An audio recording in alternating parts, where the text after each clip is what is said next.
Hinduism, the religion of over 1 billion people, is the world's oldest religion and probably the most confusing one to non-Hindus. Some say it isn't even a religion, more a way of life.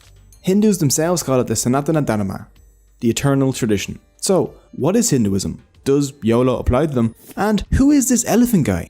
Well, let's find out. Hinduism is the world's oldest active religion. It's the result of the merging of the ancient Indus Valley civilization and the nomads that came into India around 1500 BC. Some scholars say it could even go back many more thousands of years. But we won't delve too deep into dates, because dates in Hinduism are very, very controversial. But one thing is certain, Hinduism is old, like at least 36 Betty Whites. Hinduism has been around for so long that it and the concept of India itself are inseparable. Hindu and India even come from the same word. Sanskrit was the ancient language of the Hindus, and the Sanskrit name for the Indus River is Sindhu. The ancient Persians who sat across the Indus tended to switch their S's to H's, so Sindhu became Hindu. So the people living across the river became Hindus. The Persians told the Greeks, who dropped that very not Greek-like H, stuck in a very Greek-like E to the end, and boom, India. Hinduism has a long, long history. But today we'll be focusing on just the core beliefs of Hindus because I don't have the willpower to animate a 3-hour-long video. Hindus are a diverse group. Some are strict, dedicating their lives to prayer, while others don't believe in any gods but still follow Hindu philosophy. To make things easier to understand, let's break Hinduism down into 7 core beliefs. So, here's my rap about the 7 Hindu beliefs. You promised you weren't gonna do the rap. Come on, you're better than this, man. Fine. Here's the regular version then. 1. Belief in one universal soul. Hindus believe in a universal soul known as Brahman, a formless, genderless source of all reality. Brahman is the universe and the material that makes up the universe. It's a trippy concept, but think of Brahman as an ocean and everything else as drops propelling out of that ocean. Separate for a time, but still the same thing, if that makes sense. 2. Belief in an immortal individual soul. In Hinduism, souls are known as Atman. Actions of the soul while in a body have effects on that soul's next life. When you die, your soul moves to another new body. This is called transmigration. The kind of body the soul inhabits next is determined by karma. 3. Belief in karma. Karma is action, usually good or bad actions that affect society. For Hindus, karmic actions in the past affect us today, and our actions today affect our soul's future. 4. Belief in moksha. The goal in Hindu life is to somehow get back to Brahman. If a Hindu can do this, they will be freed from the cycle of life and death. This is called moksha. You can achieve moksha by realizing your oneness with Brahman. How you realize this is up to you. For this reason, Hindus pray, "Lead me from the unreal to the real." 5. Belief in the Vedas. The Vedas are Hindu sacred books of knowledge. There are 4 Vedas. Hindus believe that all 4 were divinely revealed to ancient Hindu sages. We'll take a closer look at the Vedas in a while. 6. Belief in cyclical time.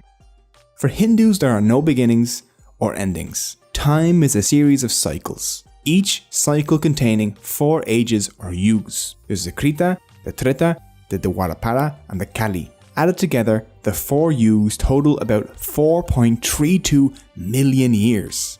At the end of each cycle, declining human morality leads to the total destruction of reality. Hindus believe that we are in the 4th and final yug, Kali. 7. Belief in Dharma. Dharma is a difficult word to translate to English. Proper behavior is the best that I could come up with. Dharma maintains balance in the universe. As long as everything in the universe, like animals, plants, and humans, follow their dharma, then everything will be fine. If they break from the dharma though, things will be super not fine. Each being has its own dharma. A lion's dharma is to kill and eat antelope. A king's dharma is to rule well. A subscriber's dharma is to smash the like button and ring the notification bell. For humans, their specific dharma is usually based on their age and their caste. An old priest will have a very different dharma than a young merchant, for example. So those are the 7 core beliefs of Hinduism. With them, you can understand the Hindu mindset. Unlike Christianity or Islam, Hinduism is a non-profit organization. There is no Jesus or Muhammad for Hindus. There is no Bible, Quran, or Torah. Instead, they have a bunch, and I mean a bunch, of different sacred texts. The 4 Vedas form the basis of the Hindu faith. So let's take a look at them. 1. The Rig Veda. The Rig Veda is a collection of songs that praise and discuss ideas like truth, reality, and the universe, along with discussions on war, weddings, and rituals. 2. The Yajur Veda. The Yajur Veda covers stuff such as sacrificial rites and rituals. 3. The Sama Veda. Sama literally means sweet song that destroys sorrow. It is mostly songs dedicated to praising gods. It's different than the rest of the Vedas because it's set to music. 4. The Atharva Veda. The Atharva Veda is my favorite one. Do you want to curse your enemies? Or charm that special someone? Maybe learn to invoke rain? Or discover herbal medicine along with tips on warfare? Like how to make poison arrows? Well, this Veda has you covered, along with a bunch of other charms and curses. It even has a curse against cursers. Avoid us, O curse, as a burning fire avoids a lake. Strike him here that curses us, as the lightning of heaven the tree. A link to the Atharva Veda is in the description, just in case you need a spell to get a wife or another to banish pigeons from your presence. It's great. After the Vedas come the Upanishads, which are like a sequel that makes the original make much more sense. They were probably written down between 800 BC and 500 BC, during a time when some Hindus started to question the Vedas. Their ideas became the Upanishads. The Upanishads are books on philosophy, like we would expect from Plato or Aristotle. They're all about questioning, doubt, debate, and finding the answers to life's difficult questions. A theme in the Upanishads is that people are not their minds, or bodies, or egos, but their Atman. Your soul is you.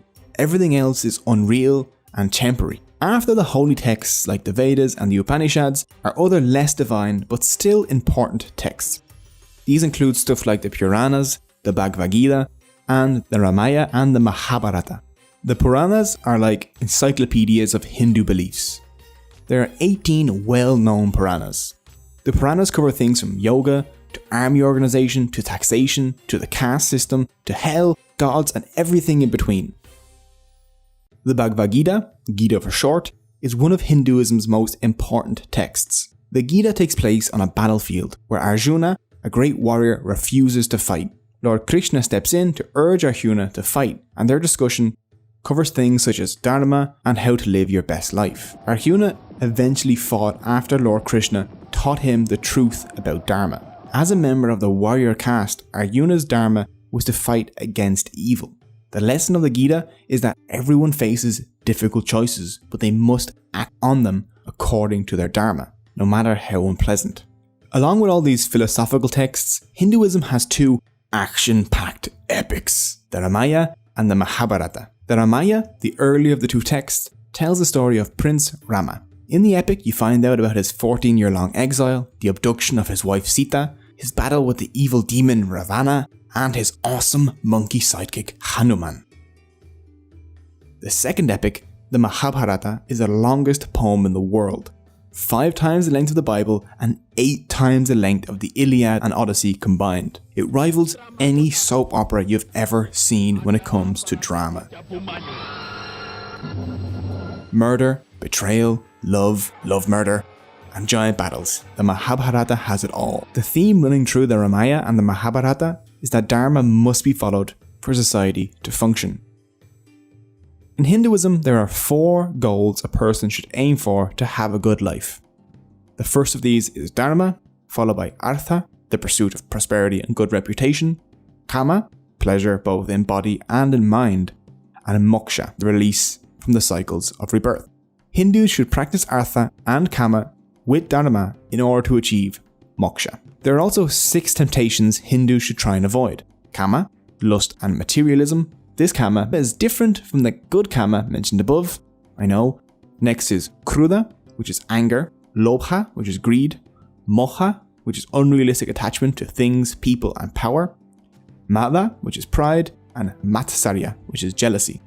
By following their dharma and avoiding these 6 temptations, a Hindu can break the cycle of rebirth and have their soul merge back into Brahman. But even though everything comes from Brahman, who is the one real thing in Hinduism, Hindus do, after all, have thousands of gods. So let's take a look at them. First, there's Brahma, the creator. He created everything in the universe, but he is not the universe itself, because that's Brahman. They aren't the same thing. That last letter changes a lot, apparently. He has 4 heads. The heads face each of the 4 directions to represent the 4 Vedas, which he created, and the 4 yugas. He also holds a book, which represents knowledge. Oh, and he rides a giant swan because he's just fancy. His consort is Saraswati, the goddess of learning. Vishnu, the preserver, is the second member of the Hindu trinity.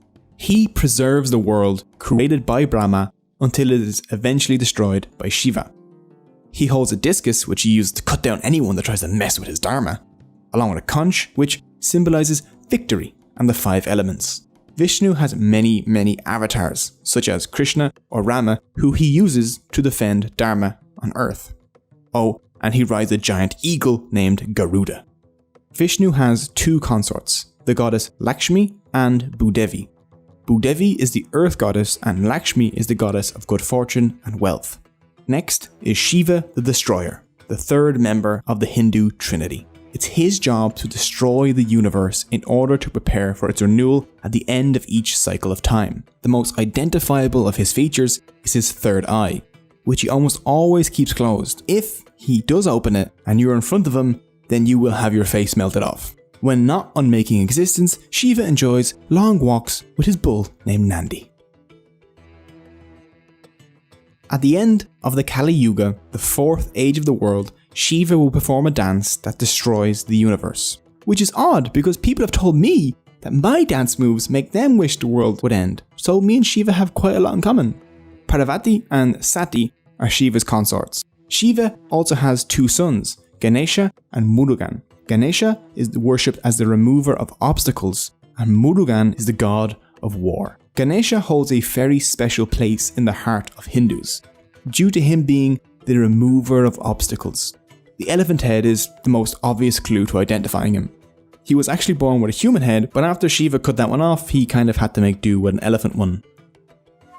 If you're Christian or Muslim, you're aware that your religion has a bunch of different denominations, like Catholics or Protestants, Sunni and Shia. Hinduism has these too. Hindus developed 4 major denominations, some of which have their own subdivisions. The Vaishnavas primarily worship Vishnu and Shaivas primarily worship Shiva and his sons. Smartas follow sacred texts like the Puranas, the Ramayana and the Mahabharata rather than the Vedas. They worship 5 gods and goddesses, Ganesha, Durga, Surya, Shiva and a preferred avatar of Vishnu. Finally, Shaktas worship the goddess Devi. Shaktas see Devi as the ultimate and eternal reality, like a feminine Brahman. Even though there are all these variations and more, the core beliefs of Hindus remain mostly the same. Hindus believe that Dharma keeps the balance in the universe. If the scales between good and evil start tipping towards evil, then something needs to intervene to fix the universe's Dharma. This divine intervention is known as an avatar. The literal meaning of the word avatar is descent. Avatars are gods that descend to Earth to intervene whenever help is needed to restore Dharma. For example, when the Earth was dragged underneath the ocean, Vishnu descended to Earth as the avatar Varaha, a boar, and dragged the Earth back out. In other cases, Vishnu was born on Earth as a human avatar like Rama or Krishna, where he spent his avatar's life fixing Dharma. So, the caste system. If you only know one thing about Hinduism, this is probably it. People see it as an oppressive system that locks people in place based on their birth. And for a huge part of history, that's what it's been, unfortunately. Let's do a quick explanation of what the caste system is. In Hinduism, there are 4 castes or classes that you can be born into. There's the Brahmin, the priest, the Kshatriyas, the warriors, the Vaishyas, the traders, and the Shudras, the manual laborers. The main basis for the caste system can be found in the Bhagavad Gita and the Rig Veda. Krishna says in the Gita, "I have created a 4-fold system in order to distinguish among one's qualities and functions. The Rig Veda also refers to the 4 castes. It says humans were created from parts of the god Purusha, the Brahmin from his face, the Kshatriya from his arms, the Vaishya his thighs, and the Shudra his feet. This system was supposed to assign people functions based on their abilities, not their birth. If someone had the qualities of a Brahmin or a Vaishya, they could fill those roles.